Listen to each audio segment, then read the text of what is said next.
that heat with the All Elite and Omega, it hasn't gone away, apparently. No. And he may have just wanted to get fired. Why else would he threaten Tony Khan if it's not his fault?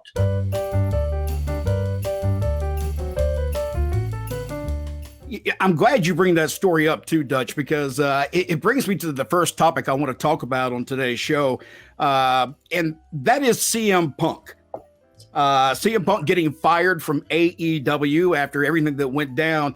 We can go over all the stuff, all the news that we've heard for the last week, and there's no sense in doing that. But the gist of it is he got fired for something that two people were involved in, and I'm wondering, was a firing necessary in this situation? Because like you said, in the old days, the way we handled business was in the back, and the business stayed in the back. Now it seems like everybody, I'm going to get in the fight, or I'm going to get my lawyer against your lawyer. In the old days, two guys just beat the crap out of each other. Is that right? That's it. Yeah, that's what happened. What are your thoughts on the whole? If you got the crap beat out of you, it's over. Yeah. Okay, the guy won, and nobody got on to you about it. It just, they may talk individually about it to each other, but was a firing necessary? Well, I think so. But I've been looking at this. I love this story. Yes. I love all this bull crap about it, this bullshit. Because, he did this and he did that. But I don't think anybody has even approached it from this angle. Maybe he wanted to get fired. Yes, true. See? He might see, like Cody did, that the company is limited and where it's going, and he's had contact with WWE, because we know that, because we also know that Triple H has interest in him too. He said, if the money's right and the storyline's right, I'd be willing to bring him back. Yeah, well, and he knows Tony wouldn't let him out of his contract after he got rid of him last year and see, that's not that heat with the All Elite and Omega, it hasn't gone away, apparently. No. And he may have just wanted to get fired. Why else would he threaten Tony Khan if it's not his fault? Why would he threaten him? Which leads me to another thing. How would Tony Khan have, say, 30 years ago? Yeah. How would he handle the backstage with guys we had then? Yeah, Bruiser, the guys, and Hanson, and Abdullah, and all those guys, even Dick Slater, yes, and all those guys and Paul Orndorff, who were legitimately tough guys in a fight. Yeah, I don't know how he would have handled it. But another thing is, whatever possessed Tony Khan to get on the stage in Chicago on the night of the pay-per-view and ramble on for 6 minutes about basically nothing. Yes. I don't know why they just didn't put a sign up and say, hey, he's been dismissed. He's been, terminated with cause or whatever. But Tony had to go out there on stage, and I heard that he got, and I don't know if this is true or not, but who gives a crap? Well, we can still talk about it. That's what this podcast is for. He went into the back, and I heard he had tears in his eyes. Tony, come on, brother, please. I mean, that's embarrassing. That embarrasses me. Well, how do you feel when you see the wrestlers come in and Tony Khan giving them a big hug? I've seen this numerous times with some of the talent. I've seen it too. That drives me crazy from the sense that I'm supposed to be looking at a guy who's supposed to be a monster, and you're giving him a hug like it's a teddy bear. Yeah. I saw him. He give Cesaro. Yes. He give him and just hung on him. And I went, wait a minute. What's the deal? I mean, one man hugging another man. That's kind of an odd scene like that. Yeah, especially the way, because his is more of an embrace than it is just like a man. A man hug to me is like you grab a guy by the wrist and you bring each other in and slap each other on the back, and that's a hug. You know, his hugs are more of like something you would do with your wife. They're actually they're pretty close. Now I respect Tony Khan. I respect his love for the professional wrestling business. And I'm glad he started another company because that gives the guys somewhere else to go.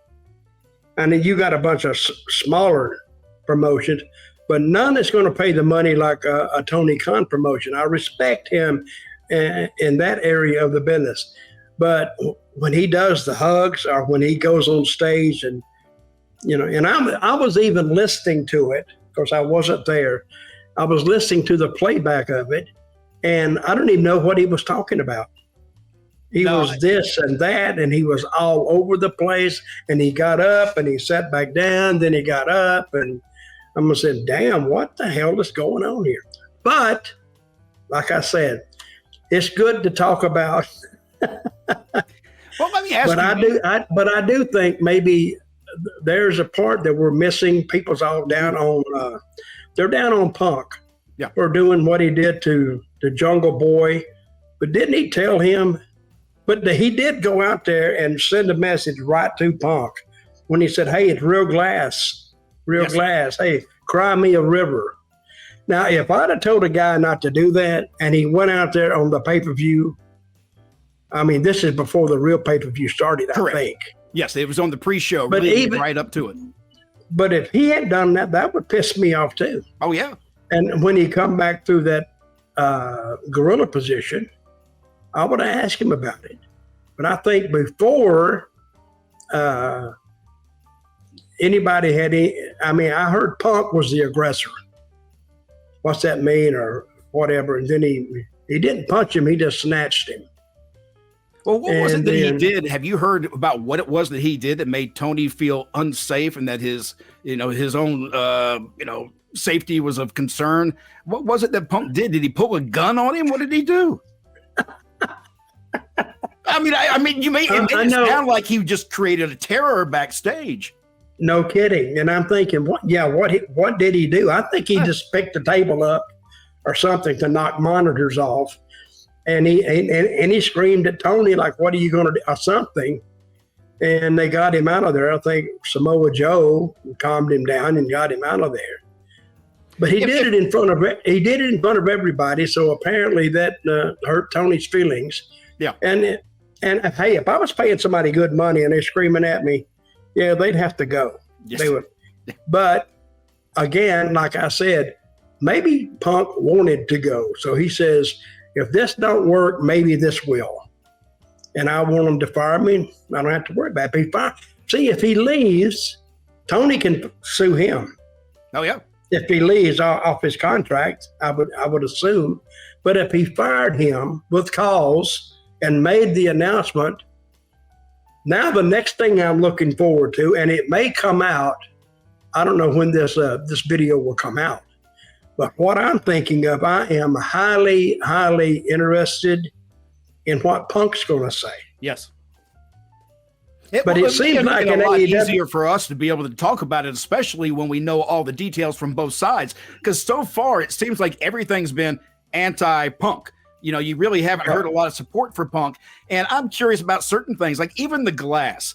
I'm confused because it was a week before when Punk had that conversation with Jack Perry about the glass. So who did on the pay-per-view, did Tony Khan approve the glass being used when it was already told no a week before? I don't know. See, I mean, if I'm Punk, I'm thinking, we went through this already. What the hell? Who approved this? Yeah. I'm thinking that in my head at the same time. And you got to keep in mind that Punk arrived to London and had no transportation. He got off the plane and there was nobody there to pick him up, take him to the hotel, take him to the arena. He had to ride with fans who showed him how to get where he needed to go. So I'm sure Punk was a little pissed off at the time he got out there. Well, what I heard was everybody just got their own transportation to the hotel. It was going to be reimbursed later, which is probably easier. But I don't think they even told Punk that. No, they didn't. That's the problem. He didn't know anything. So he felt like, well, hell, if you're going to stick me out here like I'm just a first match guy and let me find, well, you don't give a crap about me. So it builds and builds and builds. And I am very interested in what Punk is going to say. And And I had something else to say, but I've been hit on the head a couple 100,000 times. Well, let me ask you this, Dutch. It's escaped me now. Go ahead. Let me ask you, AEW and Tony Khan, 2 times now that Punk has been the news after a big pay-per-view or a premium live event. And both times were stories that really in wrestling could have made big money. I'm wondering, is Tony Khan missing the value of this drama that's backstage? Is he seeing this as a problem and not seeing it as dollar signs? Okay, let's compare AEW to WWE.